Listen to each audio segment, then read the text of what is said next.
Hello à tous, Salut tout le monde. bienvenue dans ce live ou en tout cas dans le replay pour ceux qui checkeront la vidéo en replay. Hem, Aujourd'hui, en ce dimanche, pour bien commencer, le week-end ou le finir en tout cas, Plus le heu, finir, ouais. c'est clair, on va vous parler un petit peu de la vente. Hem, Parce que le fait de vendre sans forcer, le fait de vendre sans manipuler, le fait de vendre sans se trahir, c'est l'un des sujets qui revient le plus souvent dans les échanges qu'on a, Louis et moi, avec les pros, du bien-être et du sport qu'on accompagne.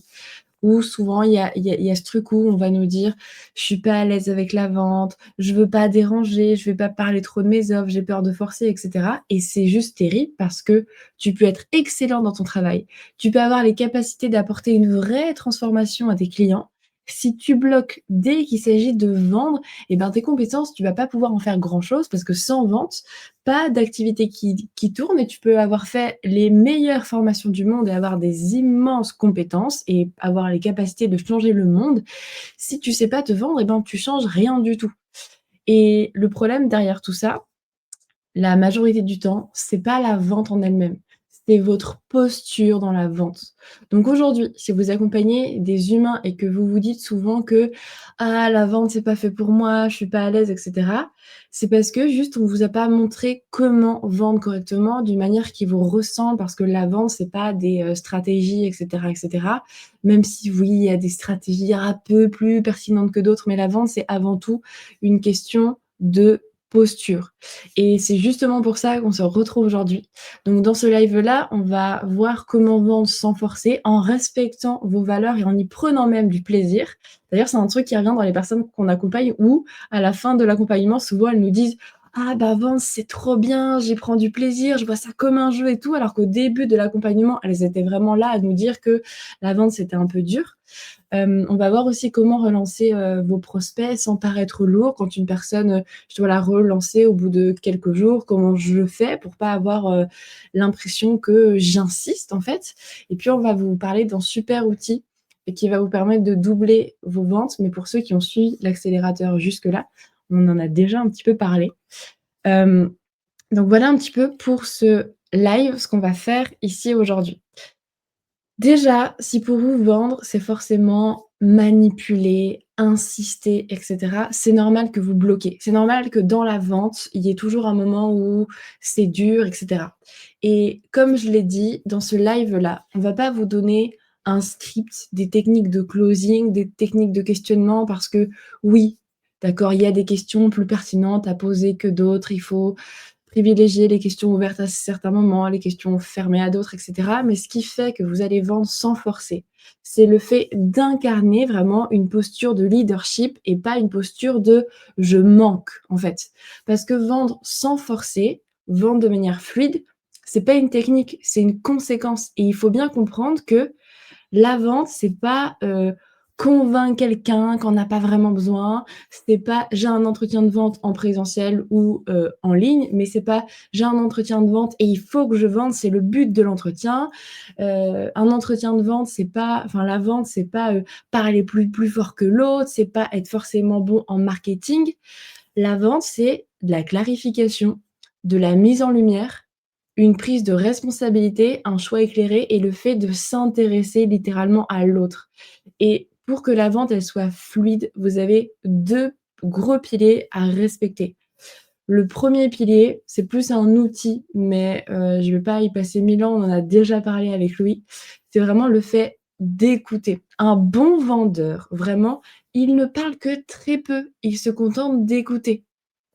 En fait, quand tu vends, tu ne parles pas et il y a pourquoi tu parles pas? Parce que tu dois t'intéresser à l'autre et il y a une grande différence entre écouter pour répondre et écouter pour comprendre. Un bon vendeur, il va écouter, s'intéresser un maximum à l'autre pour comprendre la vraie douleur de la personne, les contradictions, ce qui va être émotionnel chez elle et comprendre ce qu'il y a derrière. Par exemple, quand on a un entretien de vente avec des prospects avec Louis, quand une personne nous dit: «Moi, je veux plus de clients», on n'entend pas: «Je veux plus de clients». On va lui demander pourquoi et cetera et souvent ce qu'il y a derrière, c'est: «Je veux plus de clients parce que si j'ai pas plus de clients, je vais pas avoir d'argent, je vais pas pouvoir nourrir mes enfants» et bah, c'est un problème, quoi. Et donc une fois que tu comprends le vrai pourquoi, c'est là où tu peux, montrer à cette personne que tu as en face de toi que tu as les solutions à son problème. Donc vendre, c'est avant tout écouter un maximum et c'est écouter pour comprendre et pas pour répondre. Donc vous devez vraiment vous intéresser à l'autre. Si vous voulez plus de détails sur l'écoute parce que, écoute authentique, écoute active et cetera, comment mettre vos projections de côté, comment vraiment écouter, on a fait littéralement une vidéo avec Louis, au sein de l'accélérateur et si jamais vous voulez la voir, en tout cas, on vous conseille vraiment d'aller la voir, elle est méga importante. On vous met le lien en description, donc allez la voir si vous ne l'avez pas vue. Et vraiment ce dont vous parle Sid là, c'est ultra important parce que c'est au travers de cette écoute que vous allez vraiment pouvoir commencer à vous intéresser véritablement à la personne qui est en face de vous et c'est ça qui va amorcer un premier changement de posture. Parce que tu passes de: «Je vends un produit ou je vends un service» à: «Je solutionne un véritable problème» et mentalement, en termes de ressenti, c'est beaucoup plus aligné, c'est beaucoup plus valorisant de se dire: «OK, là, je vais vraiment répondre à une problématique plutôt que je vais vendre un service». Il y a tellement une image négative qui est mise derrière la vente, dans le côté arnaque, dans le côté je vais faire de l'argent. Il y a un tabou hein, vraiment dans notre société autour de l'argent et de la transaction qui fait que ça influence du coup votre posture et la légitimité avec laquelle vous allez pouvoir affirmer votre prix et du coup bah, conclure en fait la vente. Et l'écoute, elle est primordiale si à un moment donné vous voulez vraiment changer de posture. C'est vraiment en allant chercher ce dont votre client a besoin, en le comprenant, en lui montrant que vous avez compris, que vous allez pouvoir, vendre sans forcer. C'est vraiment la première étape. Si vous l'avez pas celle-ci, allez pas plus loin. Commencez à travailler votre écoute parce que c'est la toute première étape et les autres ensuite vont découler beaucoup plus facilement. Votre changement de posture, il commence par là. Et vraiment, c'est super important ce que dit Louis parce que l'écoute, c'est littéralement s'intéresser à l'autre et quand vous prenez vos entretiens de vente, vos échanges pour des moments où vous devez vendre, vous ne vous intéressez pas à l'autre, vous cherchez juste à convaincre et la vente, c'est avant tout: je m'intéresse à l'autre, j'essaie de comprendre quel est son problème, quel est son besoin pour voir si j'ai la solution et c'est juste de l'intérêt pour l'humain que vous avez en face de vous et sans vous intéresser à l'humain qui est en face de vous, vous pourrez jamais vendre sans forcer parce que vous allez passer à côté d'informations hyper pertinentes que la personne va vous dire et vous, vous allez juste pitcher votre offre à mort en mettant tous les arguments, en vous disant, en fait, en mode, bah, il y en a peut-être un qui, sera OK pour, la personne et surtout, dans les entretiens de vente, en fait, votre but, vraiment, j'insiste, quand vous faites un entretien de vente, le but n'est pas de vendre. Si vous vendez, c'est bien, mais si vous ne vendez pas, c'est bien aussi. Le but, c'est de vous intéresser pour voir si vous avez la solution au problème de la personne qui est en face de vous et quand vous comprenez ça, vous comprenez littéralement que les entretiens de vente que vous proposez, c'est pas pour vendre, pour forcer, pour convaincre. C'est pour proposer une solution à un problème et s'il y a la solution, que le problème de la personne, vous pouvez le régler et ben, tant mieux, on vend et on peut aider une personne et si le problème de la personne, il est pas vraiment en lien avec les solutions que vous avez, ça résonne pas, ça matche pas et ben, on vend pas et c'est trop bien parce que sinon ça matcherait pas, ça le ferait pas, la personne elle aurait pas un bon engagement et vous kifferiez pas ce que vous faites. Donc quand vous comprenez que le but d'un entretien de vente, le but de votre entrepreneuriat, c'est pas en premier de vendre, mais c'est de vous intéresser à l'autre pour voir si vous avez les solutions à son problème. Là, vous changez complètement de posture. Vous êtes dans une posture de service et pas dans une posture de je manque et il me faut de l'argent, en fait. Et ça change vraiment tout. Et du coup, on arrive au deuxième pilier. Ça fait une superbe transition. Merci Louis. Donc là, on a parlé de l'écoute. Et le deuxième pilier, c'est vraiment le fait de prendre conscience que la vente, c'est un moyen d'aider l'autre, d'accord? Et pour ça, il faut que vous preniez conscience de la valeur que vous apportez, de vos points forts, de vos atouts, d'à quel point vos compétences, certes techniques sur le terrain, mais surtout et avant tout humaines, quel humain est-ce que vous êtes? Et ça, on en parle hyper souvent avec Louis, parce que ce qui va faire que vous allez vous démarquer de la concurrence, de l'IA, d'un concurrent qui fait la même chose que vous sur le papier, ce qui va vous démarquer de tout ça, c'est avant tout qui vous êtes, quel humain vous êtes, quel message vous voulez faire passer, quels sont vos atouts, vos forces, est-ce que vous êtes plutôt dans l'écoute, la bienveillance, la motivation, quelles valeurs vous voulez transmettre, bref. Et en fait, quand vous prenez conscience de toute la valeur que vous pouvez apporter avec vos compétences et techniques et humaines, eh ben, vous captez que bah, j'ai une solution à un problème et la vente, c'est un moyen. Vous êtes pas là pour mendier de l'argent, d'accord? Vous êtes là pour voir si le service que vous proposez, il est adapté au problème de la personne en face de vous. Vous êtes pas là pour que la personne, elle vous dise absolument oui. Vous êtes là pour évaluer si l'échange de services, donc de l'argent contre du temps, de l'expérimentation, de l'écoute et cetera, vos compétences, c'est pertinent ou pas. Et vraiment, vous devez vous positionner dans une posture de: «Je suis leader dans mon domaine, je sais ce que je vaux, je sais quels sont mes atouts, je sais quelles solutions je propose exactement et je suis là pour, bah, saisir les opportunités, créer les opportunités et voir si la personne en face de moi, et ben, je peux l'aider à changer sa vie ou pas». Et quand vous comprenez à quel point vous avez les capacités de changer la vie des individus, dites-vous bien que il y a une personne, au XXe siècle qui avait vendu, je ne sais pas si tu sais Louis, tu connais le business des cailloux de compagnie? Oui, Eh ben, c'est incroyable. Dites-vous bien qu'il y a des gens qui ont vendu des cailloux de compagnie, ouais. c'est fou. Il y a des gens aujourd'hui, Louis, tu le dis souvent, mais il y a des gens aujourd'hui qui vendent des massages à distance et ça marche. Mais alors, on peut dire ce qu'on veut, moi je trouve ça vraiment impertinent, mais Ah, tu bien choisi le terme. Mais après, je me suis pas forcément intéressée à ce truc-là, mais dites-vous bien que quelqu'un vend des massages à distance, littéralement, le massage, c'est utiliser ses mains sur un corps et cetera. La personne vend ça à distance, elle le digitalise et ça marche bien. Il y a des gens qui vendent ce genre de trucs et qui ont pas de préjugés, de barrières à vendre un truc qui est totalement impertinent, alors que vous, vous avez littéralement les moyens de changer la vie de personnes et vous vous posez la question de: «Ouais, mais il faut pas que je force» et cetera. En fait, vous avez une solution à un problème et à partir du moment où vous pouvez aider ne serait-ce qu'une seule personne sur cette planète, vous êtes légitime de complètement. Dites-vous bien qu'en bah, ça remonte un peu maintenant, je crois que c'était en 2020, ce qui s'est vendu le plus dans les supermarchés, c'était la bouteille de Ricard de 1 litre. C'est assez fou. Je crois que c'était la bouteille de Ricard, le pot de Nutella et après, il y avait la bouteille de Cristalline, c'était vraiment le top 3. Je vous mettrai le lien en barre d'infos si jamais vous voulez aller voir, la ref et c'est ouf parce que le Ricard, c'est genre littéralement la bouteille qui s'est le plus vendue en 2020 dans les grandes surfaces et c'est littéralement de l'alcool, c'est de la cirrhose en bouteille et aucun lobby et cetera, aucune grande marque, entreprise n'avait de scrupules à vendre ça. Donc vous qui vendez littéralement là de l'amélioration de la santé, du bien-être, vos scrupules, vous pouvez les mettre à la poubelle parce que vous êtes vraiment dans la vitalité, dans le gain de point de vie, de bien-être. Donc évidemment qu'il faut que vous preniez conscience d'à quel point je m'enflamme un peu. Ouais, mais c'est bien, vas-y, laisse sortir comme ça après ça ça régule. Il faut absolument que vous preniez conscience de à quel point juste avec vos outils, vous pouvez changer la vie des gens, c'est un truc de ouf. Vraiment, Mmh. hier, on a eu un rendez-vous avec un de nos clients, avec Louis, qui nous disait que lui, en fait, il a des clients, il accompagne des personnes ostréiculteurs à se remettre en forme et cetera et il a pris conscience d'à quel point il changeait la vie de ces personnes-là quand un jour, il y a une personne qui lui a dit: «Grâce à toi, mes bottes en fin de journée, elles ne pèsent plus du tout lourd et j'ai plus mal au dos».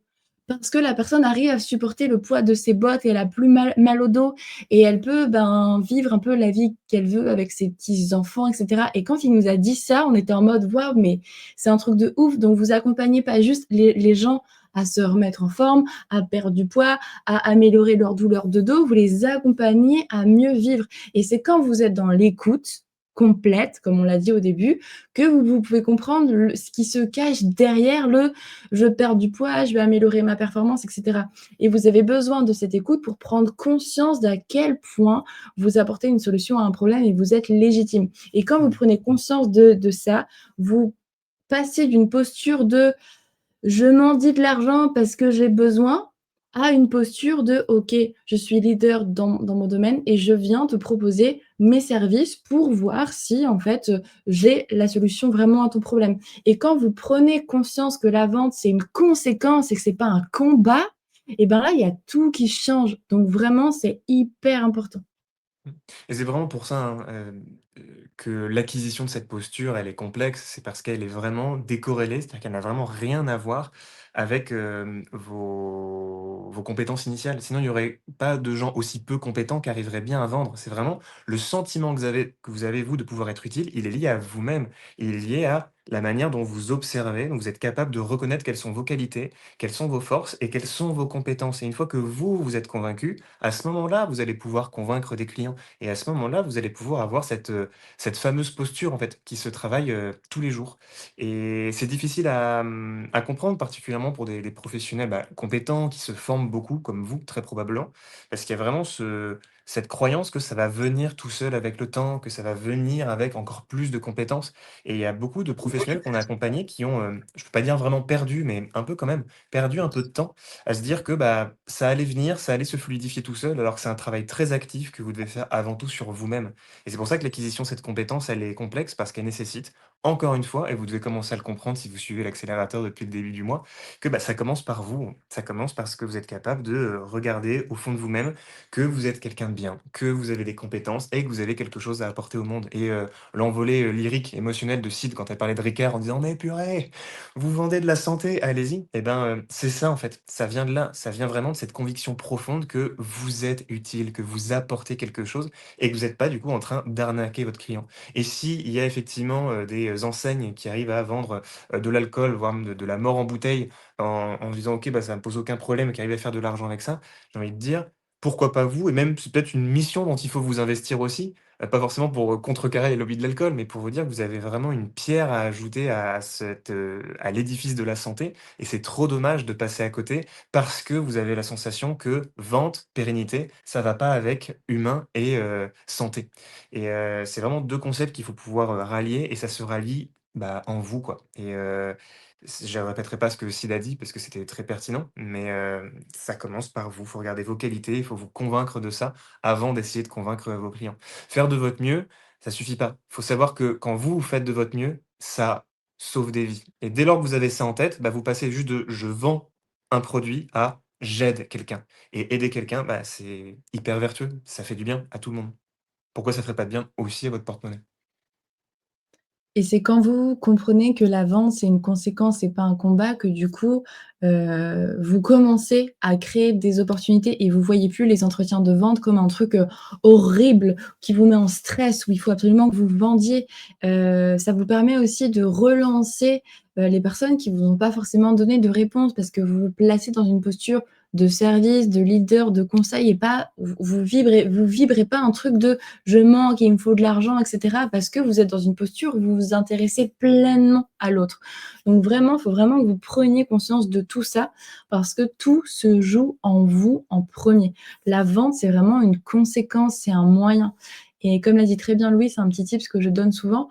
On nous a souvent, en tout cas, par exemple, si je prends mon exemple, là où j'ai grandi, la vente, c'était pas forcément un truc qui était bien vu et souvent dans le milieu du bien-être, du sport, de la santé, il y a un peu ce truc de, ouais, mais échanger de l'argent contre du bien-être, c'est pas hyper éthique, quoi. Genre, je vais littéralement faire payer, 2 000 € en suivi à une personne, alors que c'est pour améliorer sa santé et qu'en plus je prends du plaisir à le faire, que je suis compétent, que je kiffe. Déjà, le travail, ça doit pas forcément être dur, ça c'est, littéralement ce qu'on vous a mis en tête, d'accord? C'est un gros héritage, mais le travail, c'est pas forcément, ça doit pas forcément être dur et c'est justement, en fait, on l'a déjà dit avec Louis, mais c'est justement parce que vous êtes compétent, que vous vendez de la santé et que vous prenez du plaisir, que vous kiffez, que vous devez être payé à votre juste valeur. Parce que si littéralement aujourd'hui,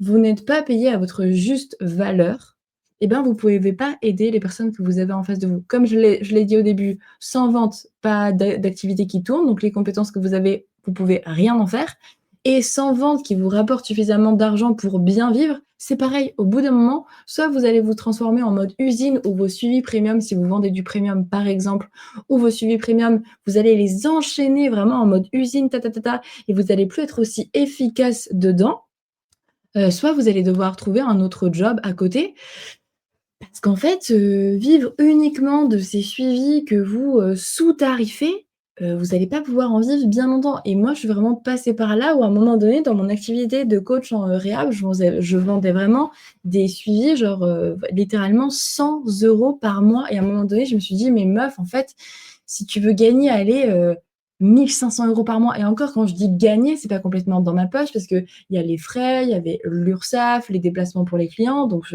voilà et du coup, je m'étais vraiment dit: «Mais en fait, si je veux gagner 1 500 € par mois, faut que j'ai 15 clients par mois, mais je vais jamais tenir» et à un moment donné, j'avais commencé à prendre plus de monde et tout et en fait, je me souviens que je vendais des trucs quand même, quali quoi, réhab, je formais en neuro et cetera et je me souviens qu'à un moment donné, mes progs, mes analyses vidéo, je les bâclais parce que, j'avais plus d'énergie pour, parce que je passais tellement de temps à bosser que j'avais plus d'énergie pour bien suivre mes clients et là, je me suis dit: «OK, il faut que je fasse un truc quoi.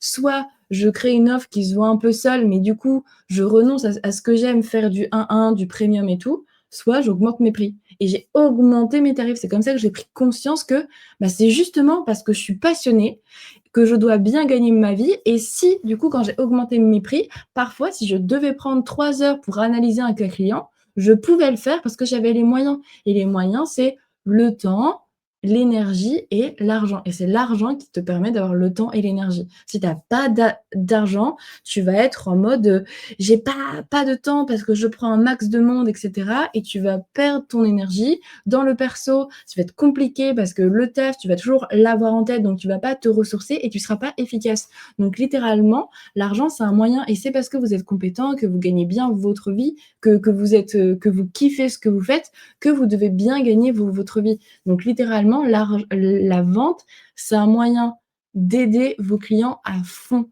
Donc ça, il faut vraiment prendre conscience de ce truc-là. Donc voilà un petit peu pour ce live. Vraiment, la vente, ça devient difficile uniquement quand vous essayez d'obtenir quelque chose, de convaincre. Mais en fait, quand vous comprenez que c'est un moyen et que vous êtes là pour servir, pour clarifier, pour respecter et que vous avez les moyens de changer des vies et que vous êtes là pour comprendre et pas pour convaincre, et ben tout devient plus fluide et dans la relance et dans les entretiens de vente, en fait. Donc voilà un petit peu pour ce live. Le super outil que vous devez maîtriser absolument, c'est l'écoute, donc on vous met le lien et ensuite faites ce travail sur vous. Allez voir à quel point vous résolvez des problèmes, allez voir quels sont vos atouts et prenez conscience vraiment d'à quel point vous devez être dans une posture de leadership et pas de «je manque» et pour ça, il faut vous intéresser à l'autre parce que vous avez une solution à un problème. Exactement. Ça part de vous, donc maintenant il n'y a plus qu'à. Et encore une fois, hein, passez à l'action. Ne croyez pas sur parole, testez les choses, passez à l'action et vous verrez par vous-même. Pour le coup, ça fait partie des éléments que vous pouvez modifier, sur lesquels vous allez avoir un meilleur retour sur investissement et un retour rapide aussi. Donc dès que ce live est terminé, là, que ce soit aujourd'hui ou demain, allez-y. Soyez à l'écoute, parlez à vos clients, mettez-vous en avant et vous allez voir, ça retombe. Et ben, sur ce, n'hésitez pas à nous suivre sur Instagram, il y a le lien en barre d'infos, sur nos différents podcasts, donc sur YouTube, mais aussi sur, Deezer, Apple et cetera. Et puis si vous voulez aller plus loin, notre accompagnement, il reprend en janvier 2026. On accompagne les pros du bien-être, du sport, de la santé qui veulent développer leur activité en visant les 100 000 € de chiffre d'affaires, mais en ayant une activité qui leur ressemble, avec des stratégies qui leur ressemblent. On accompagne des pros qui sont prêts à faire un travail sur eux et on ouvre 8 places. Donc si ça vous parle, si vous avez envie que 2026 ne ressemble pas à 2025, le bon moment, le bon moment, c'était hier, mais hier est passé, donc c'est maintenant qu'il faut que les choses, elles bougent. On vous laisse prendre rendez-vous avec nous pour nous parler un peu de votre projet, de là où vous en êtes, de ce que vous aimeriez créer et puis, si c'est en adéquation avec, nos valeurs, notre vision des choses et ce qu'on propose, on vous présentera un peu, ce que c'est que ce suivi de 10 mois en détail parce qu'il y a du en ligne, il y a aussi du présentiel. On restreint les places volontairement pour que ce soit un endroit safe où les gens créent des vrais liens entre entrepreneurs, histoire de se sentir soutenus, de voir plus grand et cetera. Donc c'est assez, premium et c'est pour ça que, notre suivi s'appelle Elite Mentorat. Donc on vous met le lien si vous voulez prendre rendez-vous avec nous juste pour discuter et voir si ça peut coller ou pas.